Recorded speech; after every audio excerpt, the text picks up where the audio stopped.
मशहूर मार्क्सवादी और 3 दशक तक सोवियत संघ पर राज करने वाले जोसेफ स्टालिन की मौत के बाद भारत और रूस के रिश्ते समय के साथ बेहतर होते चले गए। 1955 में कश्मीर और गोवा के मुद्दे पर रूस ने भारत का साथ दिया था और यह साथ आज और मजबूत हो चुका है। हथियार सौदे में तो हम 60% रूस पर ही निर्भर करते हैं। बीते 5 सालों में अमेरिका भी भारत के काफी करीब आया है, लेकिन अब वक्त इस मजबूत दोस्ती की परीक्षा का आ गया है। यूक्रेन मुद्दे पर दुनिया 2 खेमे में बंट चुकी है, या तो अमेरिका का साथ दो या रूस का। भारत के सामने भी यही धर्म संकट है। सवाल है कि अगर यूक्रेन में बारूद बरसा तो भारत किसकी तरफ रहेगा? देखिए पूरा विश्लेषण।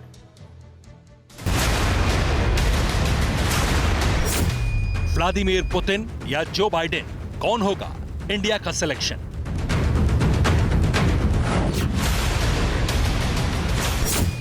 सुपर पावर अमेरिका वर्सेस ताकतवर रूस, भारत के रुख पर दुनिया कंफ्यूज। यूक्रेन में कभी भी हो सकता है विस्फोट, जंग में किसे मिलेगा भारत का सपोर्ट?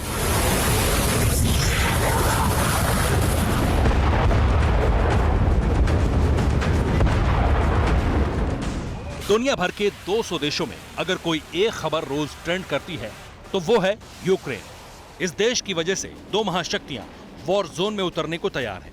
एक तरफ रूस है जो पूरे यूक्रेन पर कब्जे के लिए तैयार है, तो दूसरी तरफ सुपर पावर अमेरिका है जिसने यूक्रेन की एक इंच जमीन को बचाने का बीड़ा उठाया। दोनों तरफ एटम बमों का जखीरा है, दोनों ओर आसमानी सुपर फाइटर्स का बेड़ा है।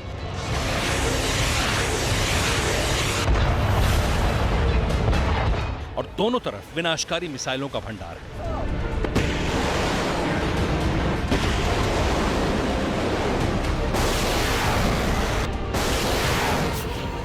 विंटर ओलंपिक के उद्घाटन से कुछ घंटे पहले चीन ने खुलकर रूस का साथ दे दिया है। इंडिया के सबसे बड़े दुश्मन ने खुलकर रूस का सपोर्ट किया है। अब दुनिया की नजर इस बात पर है कि 2 महाशक्तियों में छिड़ी वर्चस्व की जंग में भारत किस तरफ है। सारे थिंक टैंक और डिफेंस एक्सपर्ट्स ये चर्चा कर रहे हैं कि यूक्रेन के बैटल ग्राउंड में भारत की सेना उतरेगी या नहीं। अगर उतरेगी तो किस देश की तरफ से?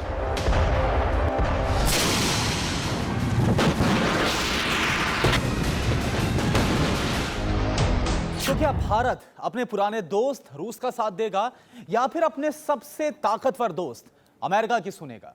इस सवाल का जवाब जानने से पहले यह जानना जरूरी है कि जब 31 जनवरी को संयुक्त राष्ट्र की सुरक्षा परिषद में यूक्रेन संकट पर चर्चा पर वोटिंग हुई, तब भारत ने क्या किया? प्रस्ताव के पक्ष में यूएनएससी के 10 देशों ने वोट डाले। अमेरिका, ब्रिटेन, फ्रांस, यूएई, घाना, अल्बानिया, नॉर्वे, ब्राजील, मेक्सिको और आयरलैंड। चीन और रूस ने प्रस्ताव के खिलाफ वोट किया, जबकि 3 देशों ने मतदान में भाग नहीं लिया।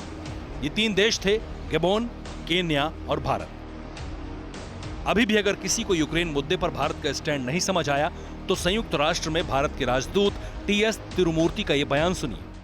दुनिया को शांति का संदेश देने वाला भारत नहीं चाहता कि यूक्रेन को लेकर रूस और अमेरिका में किसी भी तरीके की कोई लड़ाई हो। भारत की यही कोशिश है कि यूक्रेन विवाद बातचीत से हल हो जाए, लेकिन पाकिस्तान से जो ब्रेकिंग न्यूज आई है वो भारत के लिए चौंकाने वाली खबर है।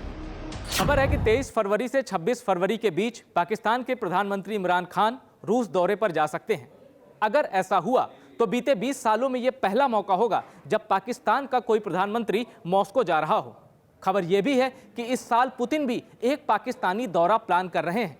अगर यह हो गया तो एशिया का शक्ति संतुलन बिगड़ सकता है। अमेरिका को पता है कि भारत के 2 दुश्मन रूस से नजदीकी बढ़ा रहे हैं। ऐसे में अमेरिका को उम्मीद है कि वो यूक्रेन मुद्दे पर भारत का समर्थन हासिल कर लेगा।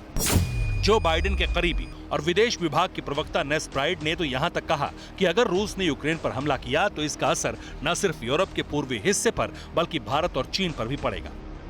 यूएनएससी में वोटिंग से भारत के बाहर रहने पर अमेरिका ने धीरज दिखाते हुए कहा है कि इससे आपसी रिश्तों पर फर्क नहीं पड़ेगा। इसका सीधा मतलब है कि अमेरिका हर हाल में भारत का सपोर्ट हासिल करना चाहता है।